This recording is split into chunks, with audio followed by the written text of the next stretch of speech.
Welcome students. आज हम start करेंगे हमारा next chapter that is chapter 5 industries of class 8 geography. देखिए, मैंने आपको पहले ही बताया था कि जो हमारे सेक्टर्स होते हैं वो कितने टाइप के होते हैं। वो होते हैं 3 टाइप के। एक होता है प्राइमरी, सेकेंडरी एंड टर्शरी। जो हमने लास्ट चैप्टर पढ़ा था दैट इज एग्रीकल्चर, वो आएगा प्राइमरी के अंदर। जो हम ये वाला चैप्टर पढ़ रहे हैं इंडस्ट्री, ये आएगा सेकेंडरी में। जो हम नेक्स्ट चैप्टर पढ़ेंगे ह्यूमन रिसोर्स, वो आएगा हमारा टर्शरी के अंदर। ठीक है, ये चैप्टर हमने पढ़ लिया ऑलरेडी लास्ट में। इसको हम पढ़ेंगे, इसको हम नेक्स्ट में पढ़ेंगे। ठीक है, अब देखिए, इस पैराग्राफ में एक स्टोरी शेयर कर रखी है। किस चीज़ की? नोटबुक की। कि नोटबुक कैसे बनती है, इसका प्रोसेस क्या होता है। ठीक है, देखिए, जो नोटबुक होती है उसकी लाइफ कैसे स्टार्ट होती है। उसकी लाइफ स्टार्ट होती है ट्री से।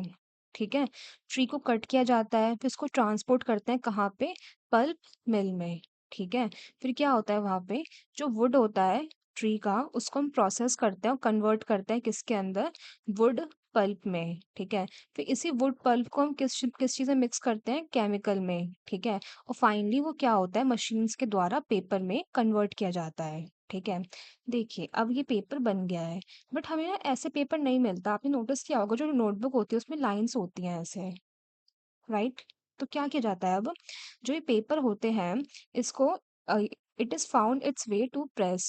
ये प्रेस में जाते हैं, जहाँ पे जो इंक होता है, जो किस चीज से बनता है? केमिकल से बनता है। उसको यूज किया जाता है to print the lines on the pages. ठीक है, पेजेस में लाइंस भी ड्रॉ हो गई हैं। तो अब क्या होगा? अब इसको हम बाउंड करेंगे, इसको हम कंपाइल करेंगे किस चीज में? नोटबुक के अंदर। फिर सिंपल उसको हम भेज देते हैं मार्केट में सेल के लिए, और ऐसे करके हमको वो मिल जाती है। ठीक है, तो आपने देखा कि कैसे यहाँ पे जो पेपर है नोटबुक में कैसे कन्वर्ट हुआ ट्री से। ठीक है, ट्री फिर पल्प आया, फिर कैसे वो नोटबुक में कन्वर्ट हुआ। ठीक है, इंडस्ट्रीज के थ्रू। ठीक है, अब देखिए, इसमें हम क्या पढ़ रहे हैं? इसमें हम पढ़ रहे हैं सेकेंडरी इंडस्ट्रीज के बारे में। अब जो सेकेंडरी इंडस्ट्रीज होती है, सेकेंडरी एक्टिविटीज होती है, इसको मैन्युफैक्चरिंग भी बोलते हैं। इसमें क्या होता है? इसमें जो रॉ मटेरियल होता है, इसको हम फिनिश प्रोडक्ट्स में क्या करते हैं? चेंज करते हैं, कन्वर्ट करते हैं। ठीक है, फिर उसमें क्या होता है? फिर उसमें मोर वैल्यू ऐड हो जाती है। ठीक है, जैसे कि आपने देखा कि जो पल्प होता है उसको हमने किस चीज़ में चेंज कर दिया? पेपर में। और पेपर को किस में चेंज कर दिया? नोटबुक में। यहाँ पे आप देख सकते हैं, यहाँ पे 2 स्टेजेस रिप्रेजेंट हो रही है, इन्वॉल्व हो रही है मैन्युफैक्चरिंग की। कैसे? पहले एक को हमने पल्प में कन्वर्ट किया, पेपर में, फिर दूसरा पेपर को कन्वर्ट किया हमने नोटबुक के अंदर। ठीक है, तो देखिए, जो पेपर होता है जो पल्प से बनता है, और जो क्लोथ होता है जो कॉटन से बनता है, इसमें क्या होता है? इसमें एक वैल्यू एडिशन होता है हर स्टेज पे। ठीक है, इन दिस वे, इसी तरीके से जो फिनिश प्रोडक्ट्स होते हैं उसमें क्या होता है? उसमें बहुत और वैल्यू और यूटिलिटी ऐड होती है रॉ मटेरियल में, फिर जाके वो फिनिश प्रोडक्ट्स बनते हैं। ओके, आई होप आपको इतना समझ में आ गया होगा। ठीक है, देखिए, जो इंडस्ट्री होता है, इसको वो इंडस्ट्री वो इकोनॉमिक एक्टिविटी होती है। किससे रिलेटेड? प्रोडक्शन ऑफ गुड्स से related, extraction of minerals related, और प्रोविजन ऑफ सर्विस रिलेटेड है। जैसे कि हमने देखा है कि हमारे पास आयरन और स्टील इंडस्ट्री है। ठीक है, इसमें क्या हो रहा है? इसमें गुड्स का प्रोडक्शन हो रहा है। हमारे पास कोल माइनिंग इंडस्ट्री है, उसमें हम क्या कर रहे हैं? उसमें हम कोल को एक्सट्रैक्ट कर रहे हैं। ठीक है, हमारे पास टूरिज्म इंडस्ट्री है, उसमें हम क्या कर रहे हैं? उसमें हम टूरिस्ट को अपनी सर्विस प्रोवाइड कर रहे हैं। तो दैट्स हाउ जो इंडस्ट्री होती है, it is an economic activity. ये इकोनॉमिक एक्टिविटी है जिसमें 3 चीजें इन्वॉल्व होती हैं। क्या क्या? Production of goods, extraction of mineral, provision of service. अब नेक्स्ट टॉपिक पे हम मूव करते हैं that is classification of industry. देखिए, जो हमारी इंडस्ट्री होती है उसको हमने 3 उसमें क्लासिफाई कर रखा है। पहला रॉ मटेरियल, दूसरा साइज, और तीसरा ओनरशिप। पहले हम बात करेंगे रॉ मटेरियल की। देखिए, रॉ मटेरियल के बेसिस पे जो हमारी इंडस्ट्री होती है वो 4 उसमें डिवाइडेड होती है। रॉ मटेरियल के बेसिस पे it is divided into 4 parts. कौन कौन से हैं वो? एक है एग्रो, एग्रो बेस्ड। दूसरी है मिनरल, मिनरल बेस्ड। तीसरी है मेराइन। ठीक है, चौथी है फॉरेस्ट। अब हम इसके बारे में पढ़ेंगे। देखिए, जो इंडस्ट्री होती है वो एग्रो बेस्ड होती है, मिनरल बेस्ड होती है, मरीन बेस्ड होती है, फॉरेस्ट बेस्ड भी होती है। ठीक है, अब देखिए, जो एग्रो बेस्ड इंडस्ट्री होती है उसमें क्या होता है? उसमें हम प्लांट को और एनिमल बेस्ड प्रोडक्ट्स को हम as a raw material use करते हैं। किस चीज का?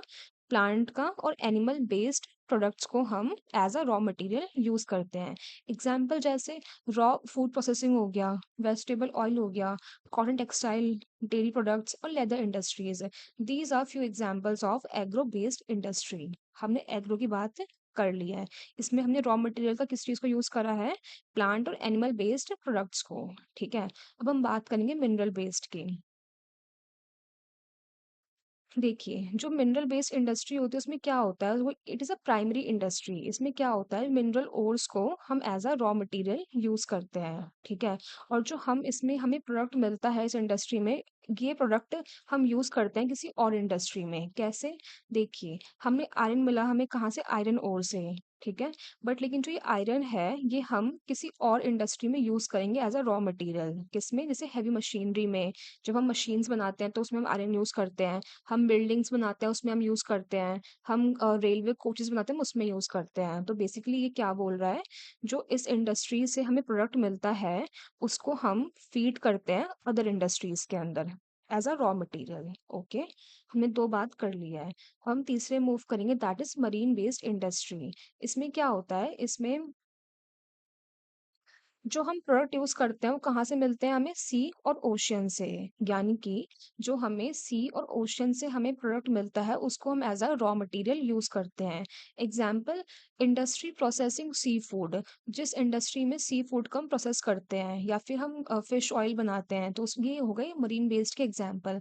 फिश ऑयल कैसे हो गया, पहले हमें फिश कहाँ से मिल रही है, हमें सी और ओशियन से मिल रही है। ठीक है, हमें सी फूड कहाँ से मिल रहा है, वो भी हमें सी और ओशियन से मिल रहा है। तो it is a raw material, और हमें कहाँ से मिल रहा है, सी और ओशियन से, जो जो कि मरीन है। ठीक है, तो इसलिए वो हो गया मरीन बेस्ड इंडस्ट्री। ठीक है, फोर्थ क्या है हमारा, फॉरेस्ट बेस्ड इंडस्ट्री। अब फॉरेन बेस्ड इंडस्ट्री में क्या होता है, जो फॉरेस्ट प्रोड्यूस होते हैं उसको हम as a raw material use करते हैं। जैसे कि जो हमें पल्प मिला उससे हमने पेपर बनाया। ठीक है, हमने जो फर्नीचर बनाया वो किस चीज से बना रखा है, वुड से। वुड हमें कहाँ से मिल रहा है, फॉरेस्ट से। ठीक है, जो हम बिल्डिंग्स बना रहे हैं उसमें हम जो लकड़ी यूज कर रहे हैं, जो भी वो हमें कहाँ से मिल रहा है, फॉरेस्ट से मिल रहा है। ठीक है, फार्मास्यूटिकल्स में जो हम चीजें यूज करते हैं वो प्रोडक्ट हमें कहाँ से मिल रहे हैं, हमें फॉरेस्ट से मिल रहे हैं। ठीक है, जिसको हम दवाइयों में यूज कर रहे हैं। ठीक है, तो ये तो बात हुई रॉ मटेरियल के बेसिस पे हमने इंडस्ट्रीज को डिवाइड कर दिया चार, उसमें agro, mineral, marine and forest. अब हम बात करेंगे साइज में। अब देखिए, साइज के बेसिस पे जो हमारी इंडस्ट्रीज होती हैं वो दो उसमें क्लासिफाई होती है, एक होता है स्मॉल स्केल इंडस्ट्री, एक होता है लार्ज स्केल इंडस्ट्री। ठीक है, अब देखिए, जो कॉटेज और स्मॉल स्केल इंडस्ट्रीज होती हैं वो क्या होती हैं, उसमें जितना भी सामान रेडी जो होता है वो हाथ से बनाया जाता है। जैसे कि बास्केट वीविंग हो गई, पोट्री हो गई और अदर हैंडीक्राफ्ट्स हो गए। ये किसके एग्जाम्पल हो गए, एग्जाम्पल है कॉटेज इंडस्ट्री के, जिसको हम स्मॉल स्केल इंडस्ट्री भी बोलते हैं। ठीक है, अब देखिए, जो स्मॉल स्केल इंडस्ट्रीज होती है उसमें जो कैपिटल है वो कम यूज होता है, और टेक्नोलॉजी कंपैरेटिवली लार्ज स्केल्स के कम होती है। ठीक है, और लार्ज स्केल में क्या होता है, लार्ज स्केल में इन्वेस्टमेंट ज्यादा होती है, टेक्नोलॉजी भी सुपीरियर होती है। ठीक है, एग्जाम्पल यहाँ पे दे रखा है, सिल्क वीविंग और फूड प्रोसेसिंग क्या हो गया, स्मॉल स्केल इंडस्ट्री। बट अगर हम ऑटोमोबाइल्स का और हैवी मशीनरीज का प्रोडक्शन कर रहे हैं तो वो किस में आएगा, लार्ज स्केल इंडस्ट्री के अंदर। तो यहाँ पे आपको समझ में आ गया होगा कि साइज के बेसिस पे इंडस्ट्री कैसे डिवाइडेड है, स्मॉल और लार्ज में। ठीक है, अब हम थर्ड बात करेंगे ओनरशिप की।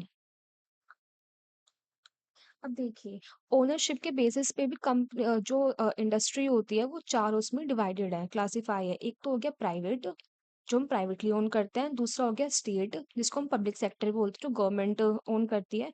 दूसरा होता है जॉइंट, जॉइंट में प्राइवेट और पब्लिक मिलके काम करते हैं। ठीक है, और फोर्थ क्या आ गया, कॉपरेटिव। कॉपरेटिव में क्या होता है, जो रॉ मटेरियल्स को जो रॉ मटेरियल्स को ओन करते हैं और ऑपरेट करते हैं वही उसके मालिक होते हैं। ठीक है, अब हम इसके बारे में बात करेंगे। देखिए, प्राइवेट सेक्टर इंडस्ट्री किस कौन ओन करता है, इंडिविजुअल्स और ग्रुप ऑफ इंडिविजुअल्स है। ठीक है, जो पब्लिक सेक्टर इंडस्ट्रीज होती है वो कौन ओन करता है, government. Example, Hindustan aeronautics limited. ठीक है, या फिर स्टील अथॉरिटी ऑफ इंडिया। ठीक है, थर्ड क्या हो गया, जॉइंट सेक्टर। ये कौन ऑपरेट कर रहा है, ओन कर रहा है, ये दोनों मिलके ओन कर रहे हैं। एग्जाम्पल, मारुति उद्योग लिमिटेड। ठीक है, फोर्थ हो गया कॉपरेटिव। जो ये इंडस्ट्री होती है ये कौन ओनर ऑपरेट करता है, प्रोड्यूसर और सप्लायर ऑफ रॉ मटेरियल। जो इंसान, जो बंदा, जो रॉ मटेरियल्स को प्रोड्यूस भी कर रहा है, सप्लाई भी कर रहा है और वो साथ में मिलके उसको ऑपरेट कर रहे हैं, वो हो जाता है कोऑपरेटिव इंडस्ट्री। इसका एग्जांपल क्या हो गया कोऑपरेटिव सेक्टर का? Anand milk, Anand milk union limited and Sudha dairy. These are the examples.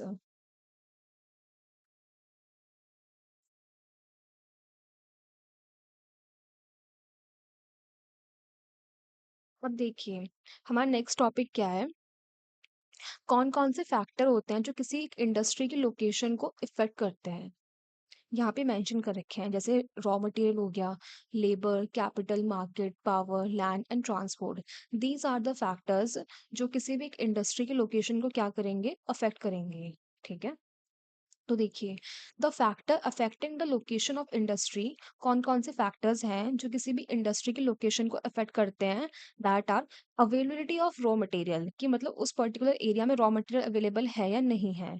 Land है, water, labour, power, capital, transportation वगैरह है या नहीं है। ठीक है, तो जनरली क्या क्या क्या होता है, जो इंडस्ट्रीज होती है वो कहाँ सिचुएट होती है, जहाँ पे सारे फैक्टर्स आपको इजीली अवेलेबल हो जाएं। ठीक है, तो इसीलिए समटाइम्स क्या होता है, जो गवर्नमेंट होता है वो प्रोवाइड करता है क्या, इंसेंटिव, जिसको हम जैसे कि सब्सिडाइज पावर हो गया, लोअर ट्रांसपोर्ट कॉस्ट हो गया, या फिर अदर कुछ इंफ्रास्ट्रक्चर्स हो गए। ठीक है, जिससे कि जो इंडस्ट्रीज हैं वो बैकवर्ड एरियाज में भी लोकेट की जा सके। ठीक है, और क्या होता है, जब इंडस्ट्रियलाइजेशन आता है तो उससे क्या होता है, डेवलपमेंट होता है उस पर्टिकुलर टाउन और सिटी का। ठीक है, इंडस्ट्रियल सिस्टम क्या होता है?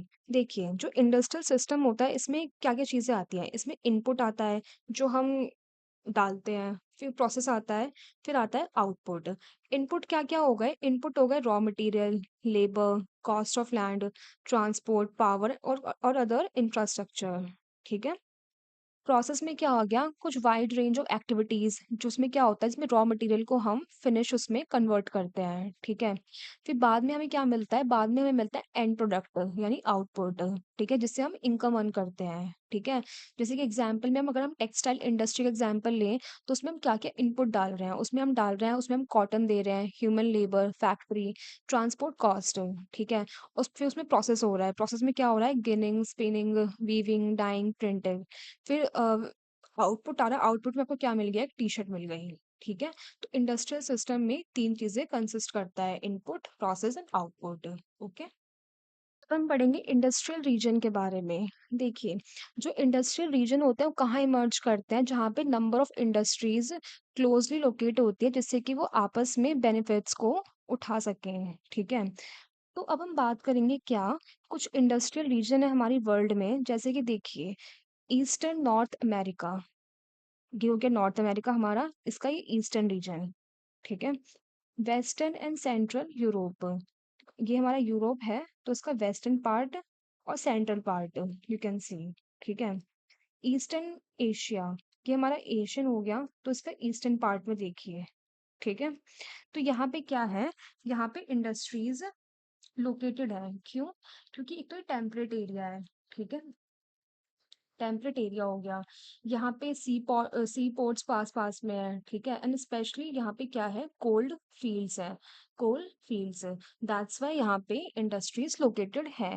ठीक है, इंडिया में भी बहुत सारे इंडस्ट्रियल रीजन है, जैसे कि मुंबई पुणे क्लस्टर। ठीक है, मुंबई में हो गया, तमिलनाडु में हो गया, बैंगलोर में हो गया, हुगली रीजन हो गया। ठीक है, अहमदाबाद बड़ौदा रीजन हो गया, छोटा नागपुर इंडस्ट्रियल बेल्ट हो गया, विशाखापट्टनम गुंतर बेल्ट हो गया, गुड़गांव दिल्ली मेरठ रीजन हो गया, कोलम त्रिवंतपुरम इंडस्ट्रियल क्लस्टर। तो दीज आर द एरियाज जहाँ पे इंडस्ट्रीज बहुत ज्यादा अवेलेबल है इंडिया में भी। ठीक है, अब देखिए अब हम पढ़ेंगे एक इंडस्ट्रियल डिजास्टर, कौन सा, भोपाल गैस ट्रेजेडी के बारे में। ये ना बहुत फेमस ट्रेजेडी है इंडिया की। कब हुई थी ये, 3 दिसंबर 1984 को रात के 12:30 बजे ये चीज हुई थी। तो देखिए इंडस्ट्रीज एक्सीडेंट डिजास्टर्स मेनली, जो हमारी इंडस्ट्रीज में जो एक्सीडेंट और डिजास्टर होते हैं मेनली क्यों होते हैं, या तो टेक्निकल फेलियर जो होता है, या फिर irresponsible handling of hazardous material. ठीक है? तो एक बहुत ही वर्स्ट इंडस्ट्रियल डिज़ास्टर है, कौन-सा? भोपाल गैस ट्रेजेडी जो कब हुई थी? 3rd ऑफ दिसंबर 1984 को रात को 11:30 बजे, ठीक है? तो इस टाइम पे क्या हुआ था? ये था एक टेक्नोलॉजिकल एक्सीडेंट जिसमें एक बहुत ही हाइली पॉइज़नस गैस थी, कौन-सी? मिथाइल आइसोसाइनेट ये अलोंग विद और कौन-सी गैस? हाइड्रोजन साइनाइड, ठीक है? ये लीक कर गया था, ठीक है? फिर उससे क्या हुआ था कितनी डेथ हुई? 3,500 सॉरी 3,598 इतने लोग मर गए, ठीक है? डेथ हो गई जिनकी, ठीक है? थाउज़ेंड्स ऑफ हू सर्वाइव्ड और जो बहुत सारे लोग सर्वाइव कर गए, वो किस चीज़ के शिकार हो गए? ब्लाइंडनेस के, उनका इम्यून सिस्टम में प्रॉब्लम होने लग गई, गैस्ट्रोइंटेस्टाइनल डिसऑर्डर हो गया उन लोगों को, तो दीज़ आर द प्रॉब्लम्स जो उन्होंने फेस करी, ठीक है? ये तो बात हुई इंडिया की। वर्ल्ड लेवल पे कौन से हो था? ये था 23 दिसंबर 2005 में हुआ था। ये भी गैस वाइड ही प्रॉब्लम था, गैस ट्रेजेडी थी ये भी।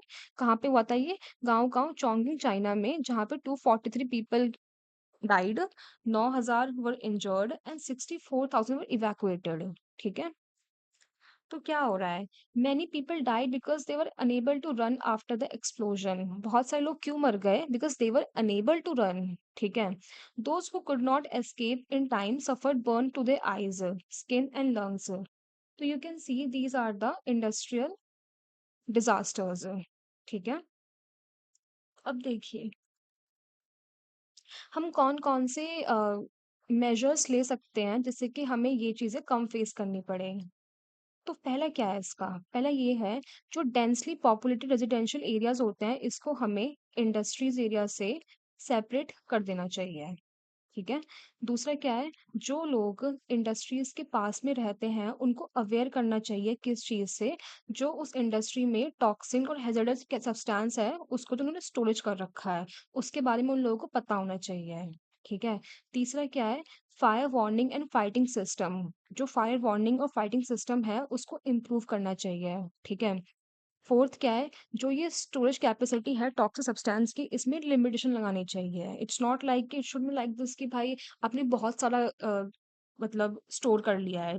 There should be a limitation, ठीक है?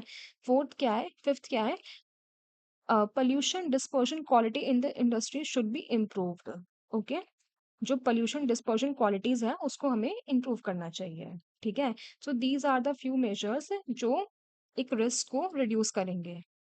चलिए नेक्स्ट टॉपिक स्टार्ट करते हैं, कौन सा? डिस्ट्रीब्यूशन ऑफ मेजर इंडस्ट्री, ठीक है? तो देखिए, द वर्ल्ड मेजर इंडस्ट्रीज, जो वर्ल्ड की मेजर इंडस्ट्रीज है, that is iron and steel industry, textile industry and IT industry. इसमें क्या है, इसमें जो आयरन और स्टील इंडस्ट्री है और टेक्सटाइल इंडस्ट्री है, ये पुरानी है कंपैरेटिवली आईटी के, ठीक है? जो आईटी है वो क्या है, इमर्जिंग है, ठीक है?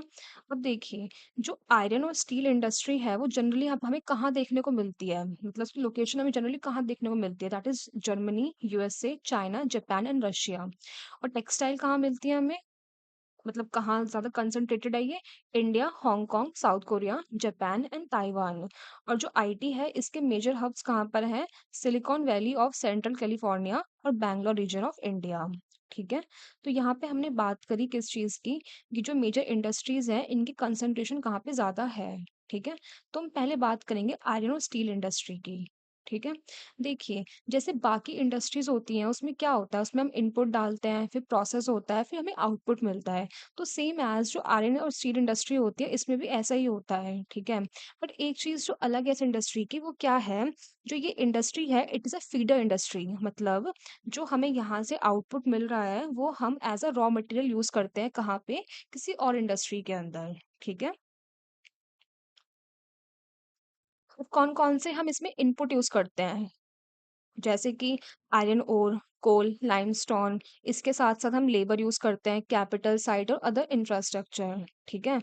अब क्या होता है, वो प्रोसेस जिसमें हम कन्वर्ट करते हैं आयरन ओर को स्टील में, इसमें बहुत सारे स्टेजेस इन्वॉल्व होते हैं। जैसे कि हमने रॉ मटेरियल को कहाँ पे डाला? ब्लास्ट फर्नेस में, ठीक है? जहाँ पे स्मेल्टिंग हुई, स्मेल्टिंग के बाद क्या होगा? फिर वो रिफाइंड होएगा, ठीक है? फिर हमें क्या होगा? फिर हमें आउटपुट मिलता है बाद में जाकर, ठीक है? जिसको हम एज़ अ रॉ मटेरियल किसी और इंडस्ट्री में क्या करते हैं, यूज़।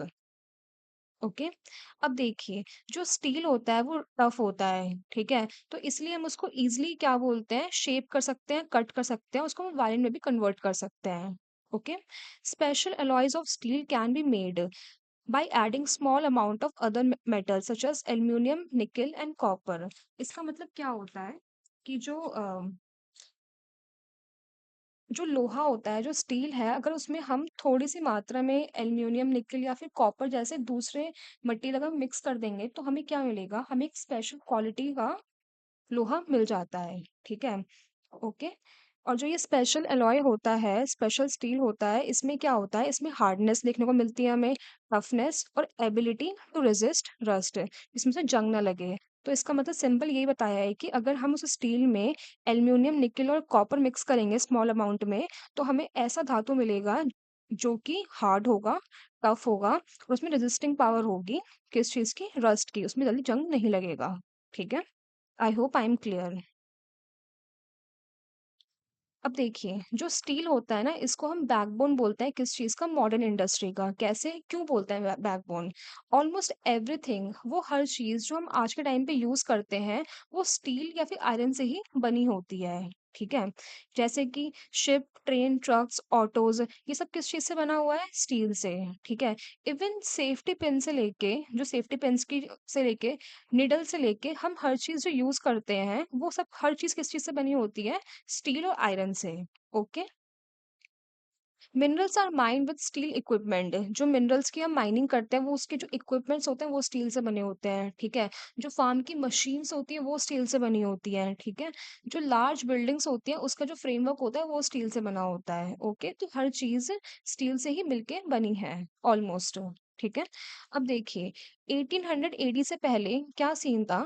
जो आयरन और स्टील इंडस्ट्री था ये कहाँ लोकेटेड था? जहाँ पे रॉ मटेरियल, पावर सप्लाई और रनिंग वाटर आपको इजीली अवेलेबल होगा, ठीक है? लेटर बाद में क्या हुआ?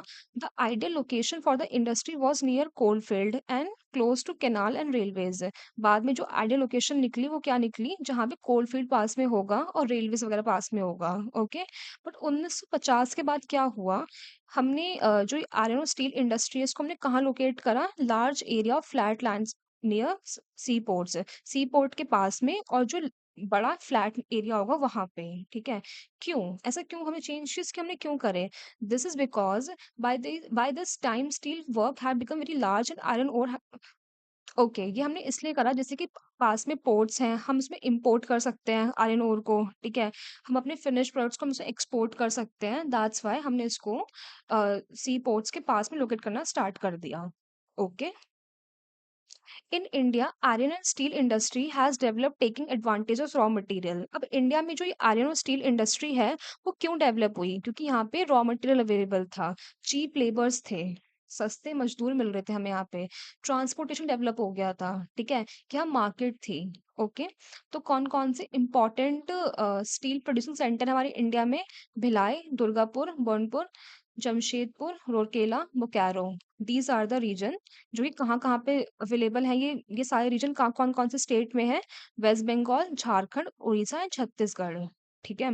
और भाद्रवती एंड विजयनगर इन कर्नाटका, विशाखापट्टनम इन आंध्र प्रदेश, सेलम इन तमिलनाडु, ये कुछ इंपॉर्टेंट स्टील सेंटर है जहाँ पे वो अपने लोकल रिसोर्सेज का यूज करते हैं और स्टील को जनरेट करते हैं, ठीक है? ये हो गई हमारी लोकेशन। देखिए, अब हम पहली लोकेशन के बारे में बात करेंगे, दैट इज जमशेदपुर। अब देखिए, बिफोर 1947, मतलब इंडिपेंडेंस से पहले, there was only one iron and steel plant. सिर्फ एक ही स्टील प्लांट था हमारे इंडिया में, दैट वाज टिस्को, यानी Tata iron and steel company limited, ठीक है? जो कि प्राइवेटली ओन था। ओके। इंडिपेंडेंस से पहले खाली एक ही था जो कि प्राइवेटली ओन था, दैट वाज टिस्को, ठीक है? इंडिपेंडेंस के बाद में क्या हुआ? जो हमारी गवर्नमेंट है इसने इनिशिएटिव लिया और बहुत सारे आयरन और स्टील प्लांट्स को खोला, ठीक है? जो टिस्को था ये कब स्टार्ट हुआ था? 1907 में, सांची में, ठीक है? और ये प्लेस कहाँ पर है? ये place Subarnarekha river and Kharkai river के कन्फ्लुएंस पे है, ठीक है? बाद में सांची का नाम जमशेदपुर कर दिया गया था। क्यों? क्योंकि मतलब नाम चेंज कर दिया, दैट्स नॉट क्यों, मतलब ये जगह हमने क्यों चुनी? क्योंकि ये ज्योग्राफिकली कन्वीनिएंट प्लेस थी, दैट्स व्हाई हमने यहाँ पे ये खोला। Okay. Geographically, Jamshedpur is the most convenient situated iron and steel center in the country. Okay. अब देखिए, सांची यानी Jamshedpur was chosen to set up the steel plant for several reasons. अब एक बात बताइए, हमने जो ये सांची में ये टिस्को खोला, हमने क्यों खोला, व्हाट वाज द रीजन, है ना? तो जो मेजर फैक्टर्स थे वो क्या थे? एक तो जो ये प्लेस थी, ये सिर्फ और सिर्फ 32 किलोमीटर दूर थी किस चीज से? Kalimati station on the Bengal Nagpur railway line, मतलब इसके पास में आपको रेलवे लाइन मिल रही थी, ठीक है। इसके पास में आयरन ओर था, कोल था, मैंगनीज था, ठीक है। यहाँ पे आपको मार्केट मिल रहा था जो कि कोलकाता का मार्केट था, ठीक है। टिस्को जो था gets coal from Jharia coalfield, जो इसका कोल था वो कहाँ से मिल रहा था? झरिया कोलफील्ड से, ठीक है। और आयरन ओर और लाइमस्टोन डोलोमाइट मैंगनीज कहाँ से मिल रहे थे? उड़ीसा से और छत्तीसगढ़ से, ठीक है। अब खारखा ये सुबर्णरेखा रिवर थी यहाँ पे, तो इससे क्या हो रहा था, यहाँ पे आपको एडिक्वेट वाटर सप्लाई मिल रही थी, ठीक है। तो these are the factors, that's why यहाँ पे जो फर्स्ट वो था ओपन किया गया था, ठीक है। Government initiative provide adequate capital for its later development, और बाद में जो गवर्नमेंट के इनिशिएटिव थे इनको एडिक्वेट कैपिटल प्रोवाइड करा, ठीक है। अब देखिए, जो ये जमशेदपुर रीजन है जिसको हम पहले सांची में बोलते थे, यहाँ पे और भी इंडस्ट्रियल प्लांट्स हैं जो कि टिस्को के बाद सेटअप हुए थे, जैसे कि जो प्रोड्यूस करते हैं chemical, locomotive parts, agriculture equipments, machinery, template, cable and wire, ठीक है। क्योंकि जो ये रीजन है, जो ये एरिया है जहाँ पे लोकेट करता है, ये प्लेस आइडियल है, यहाँ पे आसपास आपको सब कुछ मिल जाता है, ठीक है। इसलिए the development of the iron and steel industry open the doors for rapid industrial development. जैसे जैसे आयरन और स्टील इंडस्ट्री का डेवलपमेंट हुआ, तो इससे हमें क्या मिला? इससे हमारे दरवाजे खुले और इंडस्ट्रियल डेवलपमेंट के, ठीक है। इसी की वजह से इंडस्ट्रियल डेवलपमेंट हमारे इंडिया में हुई, इन शॉर्ट, ठीक है। Almost all sector of the Indian industry, almost जितने भी सेक्टर्स हैं इंडियन इंडस्ट्री के, वो हैवली डिपेंड करते हैं किस चीज के ऊपर? आयरन और स्टील इंडस्ट्री के अंदर, अपने बेसिक इंफ्रास्ट्रक्चर के लिए। मैंने आपको पहले ही बताया था कि जो आयरन और स्टील होता है ये कितना यूजफुल होता है अदर इंडस्ट्रीज के लिए, ठीक है। The Indian iron and steel industry consists a large integrated steel plants as well as mini steel plants mills है, ठीक है। जो इंडिया में जो आयरन और स्टील इंडस्ट्री है, इसमें लार्ज इंटीग्रेटेड स्टील प्लांट्स भी आते हैं और मिनी स्टील मिल्स भी आती हैं, ठीक है। It is also include secondary products, और देखिए इसमें secondary, it also include secondary producers, इसके अंदर जो सेकेंडरी प्रोड्यूसर्स होते हैं, रोलिंग मिल्स होती है और एंसिलरी इंडस्ट्रीज होती हैं, वो भी आती हैं, वो भी इन्वॉल्व होती हैं इसके अंदर। देखिए, अभी हमने बात करी किसकी? जमशेदपुर की, जो कि हमारी इंडिया का है, ठीक है। दूसरा हम बात करेंगे पिट्सबर्ग की। पिट्सबर्ग कहाँ का है? यूएसए का, ठीक है। ये भी एक इम्पॉर्टेंट स्टील सिटी है, कहाँ की? यूएसए की, ठीक है। The steel industry at Pittsburgh enjoy locational advantages. जैसे हमारे इंडिया में जो जमशेदपुर था उसको क्या एडवांटेज था? Geographical advantage. सेम एज जो पिट्सबर्ग में जो ये स्टील इंडस्ट्री है, ये भी इंजॉय कर रही है क्या? लोकेशनल एडवांटेज, ठीक है। जो बहुत सारे रॉ मटेरियल जैसे कोल वगैरह जो होता है ना, लोकली मिल जाता है, ठीक है। वाइल जो आयरन ओर होता है वो कहाँ से आता है? आयरन माइन से। माइन्स हो तो अबाउट 1500 किलोमीटर फ्रॉम पिट्सबर्ग, जो कि 1500 किलोमीटर दूर है पिट्सबर्ग से, ठीक है। Between these mines a Pittsburgh is one of the world best route for shipping और चीपली, ठीक है। क्या सीन है, जिन माइंस के बीच में जो पिट्सबर्ग है, ये वर्ल्ड का बेस्ट रूट है किस चीज के लिए? फॉर शिपिंग और चीपली, ठीक है। क्यों? क्योंकि यहाँ पे क्या अवेलेबल है? यहाँ पे ग्रेट फेमस ग्रेट लेक है, मतलब वाटरवेज अवेलेबल है, दैट्स वाई यहाँ पे बहुत चीप ट्रांसपोर्टेशन है, ठीक है। जो ट्रेन है वो और train carry the ore from Great Lakes to Pittsburgh area, यानी जो ट्रेन है वो ओर को कैरी करती है कहाँ से? ग्रेट लेक से पिट्सबर्ग एरिया तक। The Ohio, Monongahela and Allegheny river provide adequate water supply. अब जो ये तीन रिवर यहाँ पे लोकेटेड है, ओहायो, मोनोगेलो एंड एलिगनी, ये क्या प्रोवाइड करती हैं आपको? वाटर सप्लाई, ठीक है। तो देखिए ये ज्योग्राफिकली अच्छा है, यहाँ पे आपको और भी मिल रहा है, आपको यहाँ पे आयरन भी मिल रहा है और आपको आपको वाटर सप्लाई मिल रही है। तो दैट्स वाई जो पेट्सवर्क वाला एरिया है ये भी क्या है? आइडियल एरिया है, okay. Today, very few of the large steel mills are in Pittsburgh itself. They are located in the valley of Monongahela and Allegheny River, about Pittsburgh and along the Ohio River below it. यार ये बता रखा है reason कि कहाँ-कहाँ पे मतलब ये जो आयरन और स्टील प्लांट है पिट्सबर्ग में अवेलेबल आपको मिल जाते हैं, ठीक है?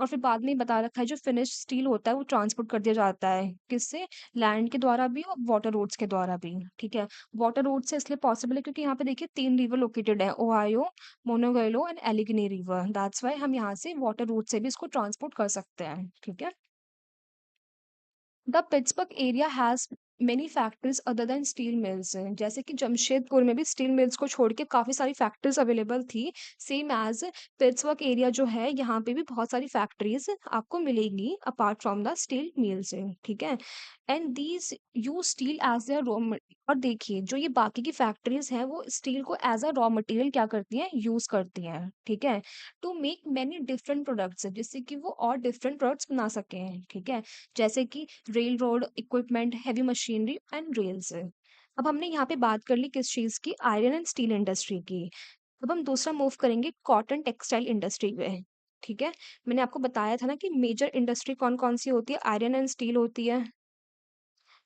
टेक्सटाइल होती है एक सेकेंड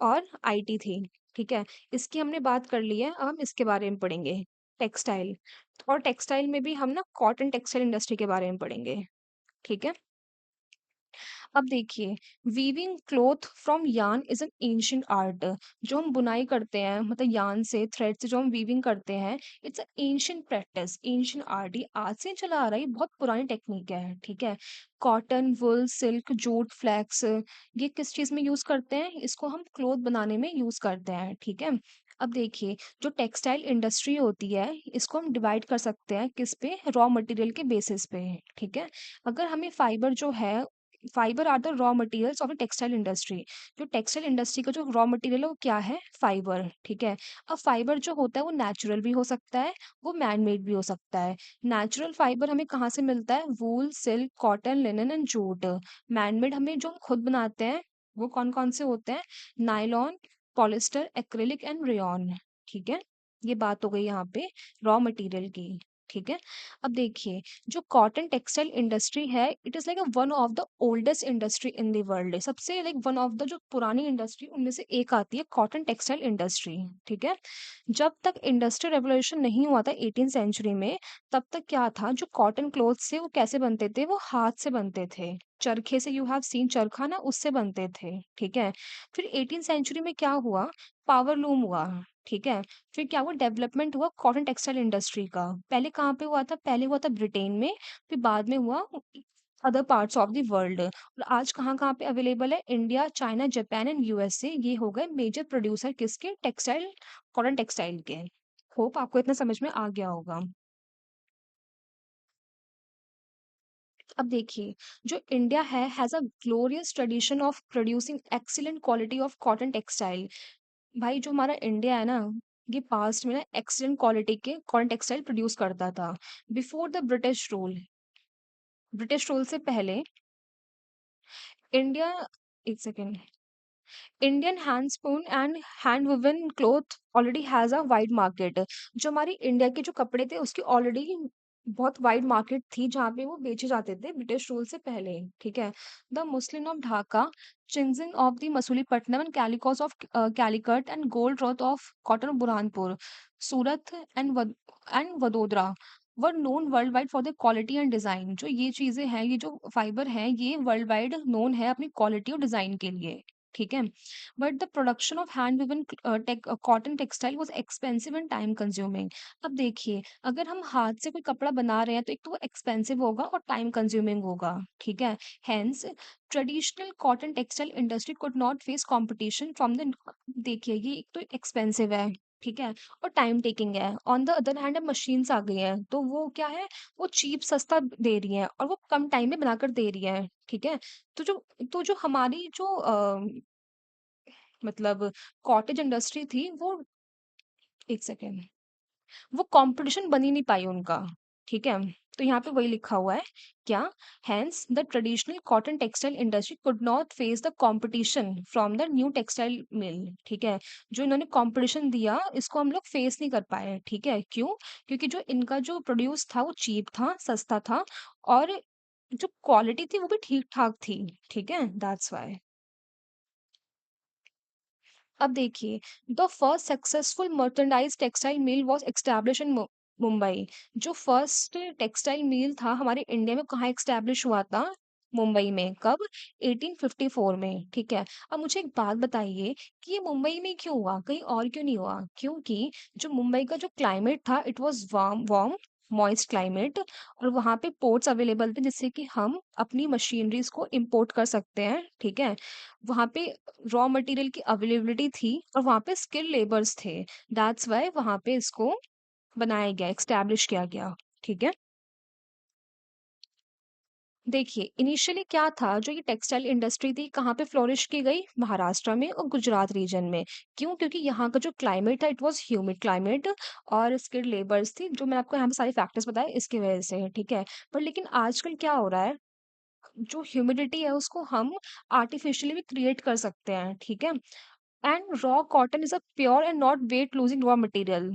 देखिए जो रॉ कॉटन है वो प्योर है और उसमें ऐसा वेट नहीं होता है। ठीक है, so this industry has spread to other parts of the India. इसीलिए क्या बोलते हैं, जो ये इंडस्ट्री है महाराष्ट्र गुजरात को छोड़ के अदर पार्ट्स ऑफ इंडिया में भी बढ़ गई है, जैसे कि कोयम्बटूर, कानपुर, चेन्नई, अहमदाबाद, मुंबई, कोलकाता, लुधियाना, पुडुचेरी, पानीपत, ये कुछ अलग सेंटर्स है जहाँ पे अब ये इंडस्ट्रीज एक्स्टैब्लिश हो गई है। ठीक है, अब हम 2 रीजन की बात करेंगे, एक अहमदाबाद, एक ओसाका। अहमदाबाद हमारे इंडिया में ही है, गुजरात में। ओसाका कहाँ पे? जापान में। ठीक है, तो हम इसके बारे में बात करेंगे। ठीक है, ये क्या हो गई? लोकेशंस हैं। ठीक है, अहमदाबाद कहाँ लोकेटेड है? गुजरात में। कहाँ पे? On the banks of the Sabarmati river. ठीक है, इसके बैंक पे कौन सी रिवर है? साबरमती रिवर है। ठीक है, जो फर्स्ट मील था अहमदाबाद में वो कब एस्टैब्लिश हुआ था? 1859 में। ठीक है, it soon become the second largest textile city of India. Mumbai के बाद अहमदाबाद क्या बन गया? Second largest textile city.